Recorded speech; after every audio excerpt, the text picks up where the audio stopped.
Hi, thanks for watching BibleMountain.com. In this video we're going to read from Exodus 3 and 4 and talk about how to make God mad. Us humans have a natural tendency to want to have things our own way. We want to do what we want to do. And because of that, we have a tendency to resist God's commands. Sometimes we outright disobey God. What we're going to read from Exodus 3 and 4, or learn from Exodus 3 and 4, is that disobeying God is very dangerous because God actually can get very angry. Now, before we get into Exodus 3, let's set some context. This is a chart of world history. Obviously, we live out here beyond 2000 AD. And we're going to read from the book of Exodus. The book of Exodus tells us about events that took place between 1900 to 1400 BC, roughly about 1/3 into human history. Now, when we start reading at the beginning of the book of Exodus, we read about a people group called the Israelites, and the Israelites were in Egypt. And the Israelites were prosperous. They were multiplying. And they multiplied to the point that the Egyptians began to fear the Israelites. The Egyptians began to fear that the Israelites would become more numerous than the Egyptians. And so the Egyptians turned the Israelites into slaves. During the time of slavery, a man named Moses was born to an Israelite mother and father. And they tried to hide Moses, and as part of that, Moses was found by Pharaoh's daughter, and Pharaoh's daughter adopted Moses. And so Moses grew up as part of the royal family. He grew up in the Egyptian court. When Moses was an adult, Moses went out to see his fellow Israelites, and he saw an Egyptian beating one of his fellow Israelites, and so Moses murdered the Egyptian. Well, Pharaoh found out about that, so Pharaoh tried to kill Moses, so that forced Moses to flee from Egypt over to Midian to escape Pharaoh. While Moses was Moses settled down in Midian, and he got married and had children, and one day, he lived in Midian for several decades. One day he was tending his father-in-law's flock out in the wilderness, and he saw a burning bush. And this bush was burning, but it wasn't burning up. And so Moses stopped to look at this, and it turned out God was in the bush. And then after that, God and Moses had a face-to-face conversation, and we're going to start reading at verse 7, where God starts talking to Moses, and again, God is speaking through this burning bush. Yahweh said to Moses, I have surely seen the affliction of my people, the Israelites, who are in Egypt, and have given heed to their cry because of their taskmasters, for I am aware of their sufferings. Now remember, Moses is over here in Midian. The Israelites are over here in Egypt. The Israelites are slaves. And God is telling Moses, that he is aware of the Israelites and their suffering, and the suffering because of their taskmasters. Yahweh continued speaking to Moses. So I have come down to deliver the Israelites from the power of the Egyptians and to bring them up from that land to a good and spacious land, to the land of Canaan, a land flowing with milk and honey, to the place of the Canaanite and the Hittite and the Amorite and the Perizzite and the Hivite and the Jebusite. So God's telling Moses that he's going to lead the Israelites from Egypt up to the land of Canaan. God continued speaking. Now behold, the cry of the sons of Israel has come to me. Furthermore, I have seen the oppression with which the Egyptians are oppressing them. Therefore come now, and I will send you to Pharaoh, so that you may bring my people, the sons of Israel, out of Egypt. Now, notice the word but. Basically God said to Moses, I'm going to send you to Egypt. You're going to lead the Israelites out of Egypt back to Canaan. But Moses said to God, and this is Moses' first objection because Moses didn't like this plan, Moses said to God, who am I that I should go to Pharaoh and that I should bring the sons of Israel out of Egypt? Now, what's the answer to that question? Well, the answer is Moses had grown up as the adopted son of Pharaoh's daughter. Moses grew up as part of the royal family. Moses knew members of the royal family. Moses knew and understood the protocol of the Egyptian court. And so Moses was very well qualified to lead the Israelites out of Egypt. But Moses said to God, who am I? Yahweh said to Moses, certainly I will be with you, and this shall be the sign to you that it is I who have sent you. When you have brought the people out of Egypt, you shall worship God at this mountain. So God basically said to Moses, I will be with you. Then we have Moses' second objection. Moses said to God, Behold, I am going to the sons of Israel, and I will say to them, The God of your fathers has sent me to you. Now the Israelites may say to me, What is his name? Then Moses said to God, What shall I say to them? Now, one of the difficulties sometimes of reading the Bible and understanding it, particularly the Old Testament, is following all the quotes, because sometimes we have quotes within quotes within quotes. In this particular case, these two lines are what Moses said to God.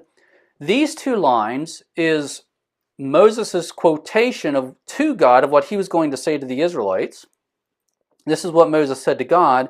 And then this is Moses' quotation of what the Israelites might say back to Moses. And then this was Moses' question to God at the end. And so these lines in here are quotations within this overall quotation of what Moses said to God. Essentially here, what Moses said was that God was sending him to the Israelites to say, God is going to deliver you. And Moses believed that the Israelites were going to come back to Moses and say, well, what is God's name? Now, why would the Israelites want to know God's name? Well, names meant things in their culture. Names told you something about a person, or in this case, God's name would tell the Israelites something about God. And so that's why they would ask for God's name. God said to Moses, I am who I am. And God said, Thus you shall say to the sons of Israel, I am has sent me to you. Now Moses said to God, What is your name? God said to Moses, I am who I am. And if you understand the Hebrew and break this down, essentially God said, I am the one who exists because I simply exist. Moses and all those Israelites and you and I and every other living thing on earth, we exist because someone else brought us into existence. Our parents brought us into existence. God did not exist because someone else brought him into existence.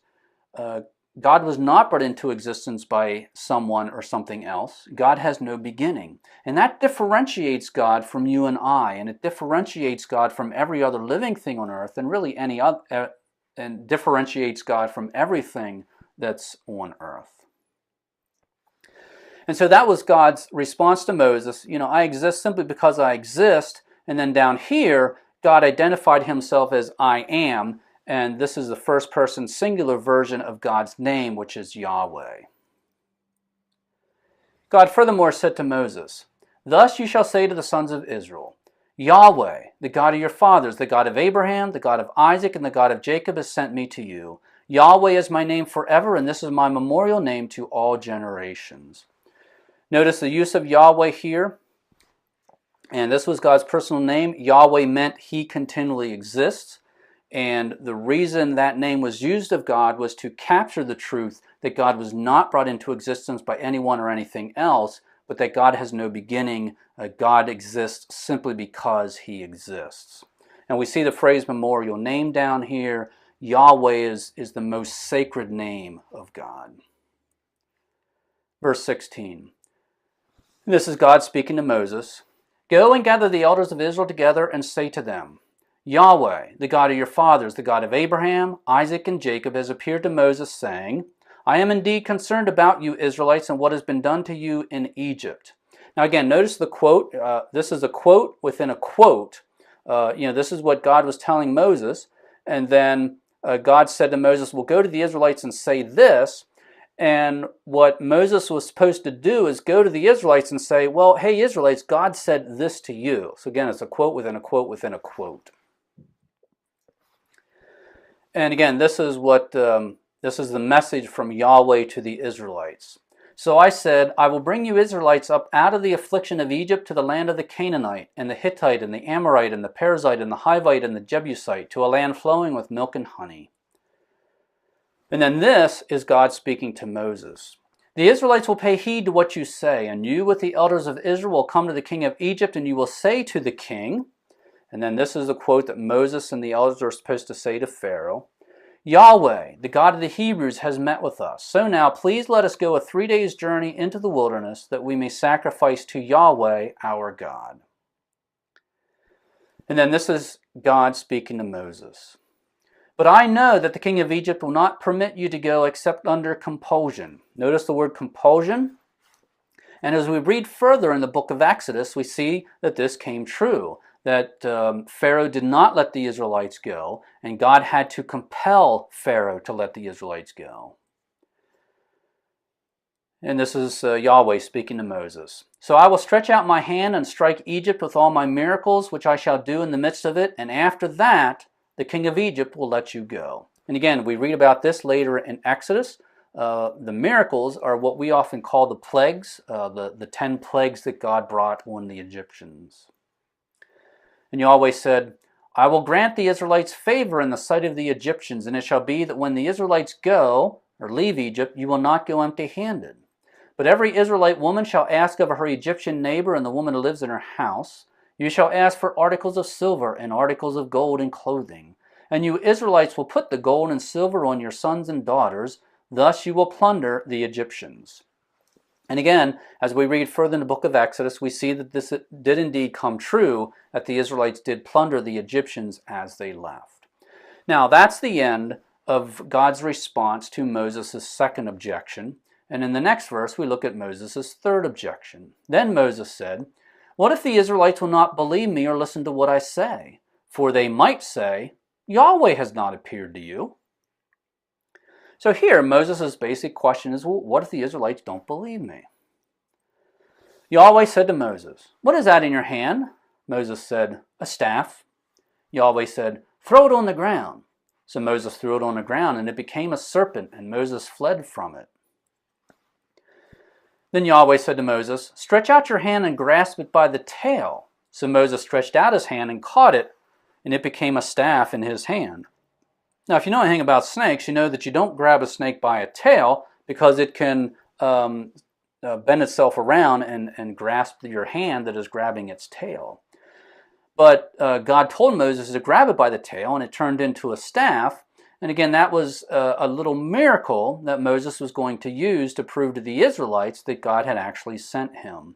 And the next verse, notice the dashes here. This is a bit of a parenthetical expression. The next verse is a continuation of this. Stretch out your hand and grasp the serpent by the tail, so that the Israelites may believe that Yahweh, the God of their fathers, the God of Abraham, the God of Isaac, and the God of Jacob, has appeared to you. And again, this was going to be a miracle that Moses was going to use as proof that God was speaking through him. Verse 16. Yahweh furthermore said to Moses, now put your hand into your bosom. So Moses put his hand into his bosom, and when he took it out, behold, his hand was leprous like snow. Then Yahweh said, put your hand into your bosom again. So Moses put his hand into his bosom again, and when he took it out of his bosom, behold, it was restored like the rest of his flesh. So this was a second miracle that Moses was going to use to prove that God was speaking through him. Then God said to Moses, if the Israelites will not believe you or heed the witness of the first sign, they may believe the witness of the last sign. And again, notice the word sign. Sign was another word for miracles, which was proof. The signs, the miracles were proof that God was speaking through Moses. God continued speaking, if the Israelites will not believe even these two signs or heed what you say, then you shall take some water from the Nile and pour it on the dry ground, and the water which you take from the Nile will become blood on the dry ground. And so here was a third sign or miracle that Moses could use to prove that God was speaking to him. Now that's the end of God's answer to Moses' third objection. And in verse 10, we get to Moses' fourth objection. Then Moses said to Yahweh, please, Lord, I have never been eloquent, neither recently nor in time past, nor since you have spoken to your servant, for I am slow of speech and slow of tongue. So here Moses basically said, well, God, I can't do this. I can't speak very well. Verse 11, Yahweh said to Moses, who has made man's mouth? Or who makes man mute or deaf or seeing or blind? Is it not I, Yahweh? In other words, Yahweh was the creator of everything. Yahweh created Moses. Yahweh created Moses' mouth. And so if Yahweh had the ability and the power to create Moses, then Yahweh certainly had the ability to give Moses the ability to go speak to Pharaoh. And that's what that Yahweh was trying to point out to Moses here. God said to Moses, "Now then, go, and I, even I, will be with your mouth and teach you what you are to say." Now, that's the end of God's answer to Moses' fourth objection. Now we get to the fifth objection, and this is actually just a downright refusal. But Moses said, "Please, Lord, now send the message by whomever you will." And what Moses really meant here was, God, send somebody else. At this point, Moses was simply refusing to do what God wanted him to do. Now, it's easy for us to kind of be hard on Moses here, but we have to understand we have a tendency to do the same thing. It's natural for us humans to resist God's commands and try to get away with disobeying God, or just outright refusing to obey God. And just as Moses had various reasons and objections to doing what God wanted him to do, and some of Moses' objections had some truth and some validity. But again, you and I have a tendency to do the same thing, that we come up with excuses and reasons why we shouldn't or can't obey God. Verse 14, "Then the anger of Yahweh burned against Moses, and Yahweh said, 'Is there not your brother Aaron the Levite? I know that he speaks fluently. And moreover, behold, he is coming out to meet you. When he sees you, he will be glad in his heart.'" Now notice the word burned. It got to the point where Moses just flat out refused to do what God told him to do, and God got mad. He got angry at Moses. His anger burned against Moses. And the lesson for us is, if we resist God, or if we just outright disobey God, God might get angry at us. And with all the power and might that God has, I'm not thinking that we want God mad at us. Now, verse 15. This is God speaking to Moses. "Moses, you are to speak to Aaron and put the words in his mouth, and I, even I, will be with your mouth and his mouth, and I will teach you what you are to do. Moreover, Aaron shall speak for you to the people, and he will be as a mouth for you, and you will be as God to him. Moses, you shall take in your hand this staff with which you shall perform the signs." And that's as far as we're going to read. Notice the words major break. In biblical Hebrew, they did not use space to gather words into sections or paragraphs or chapters or anything like that. Instead, they used letters to group words into sections. They had one letter that indicated a major break, another letter indicated a minor break. So here the author of Exodus put a major break, indicating that there's a pretty big break between what we've just been reading and what's going to come next in the narrative, which we'll read in the next video. Also, if we would continue reading at this point, we would see that Moses gave in and Moses began to do what God was telling him to do. Now let's go back to verse 14. It says, "Then the anger of Yahweh burned against Moses." And again, God told Moses to do something. Moses resisted, objected, and eventually Moses just flat out refused to do it, and God got angry against Moses. What that teaches us is that negotiating with God is dangerous. Disobedience, disobeying God is dangerous. And it teaches us that God's commandments are not negotiable, and that's because God is an authority figure. God's the creator. He has authority over us. And he has the right, he has the authority to give us commands and tell us what to do and tell us how to live. Now, let's look at some verses in the New Testament that touch on this idea of God's authority and his power. This is from 1 Corinthians 11. "But when we Christians are judged, we are disciplined by the Lord, so that we will not be condemned along with the world." Now, notice the word disciplined. It tells us clearly that the Lord disciplines us. And that, again, that tells us that God has authority.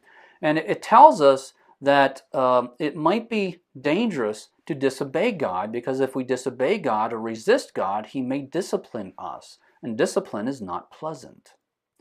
Also in Hebrews 12, "For our earthly fathers disciplined us for a short time as seemed best to them, but God disciplines us for our good, so that we may share his holiness." So again, notice the word discipline. And this tells us that if we resist God, if we disobey God, God may discipline us. And discipline is not pleasant. In Revelation 3, this is Jesus speaking. Jesus said, "Those whom I love, I reprove and discipline. Therefore be zealous and repent." So notice again, reprove and discipline. This tells us again that if we disobey, God may discipline us. And since God may discipline us, therefore the commandment to us, what's a very smart idea for us to do, what is in our best interest to do, is to be zealous for God and also repent. Now let's review what we've seen. We started in Exodus, and we see that God gave Moses a command to go and lead the Israelites out of Egypt. And Moses resisted. Moses did not want to do it. Moses had objections and reasons why he should not do what God wanted him to do. Eventually, Moses just flat out refused to do it, and then God got angry.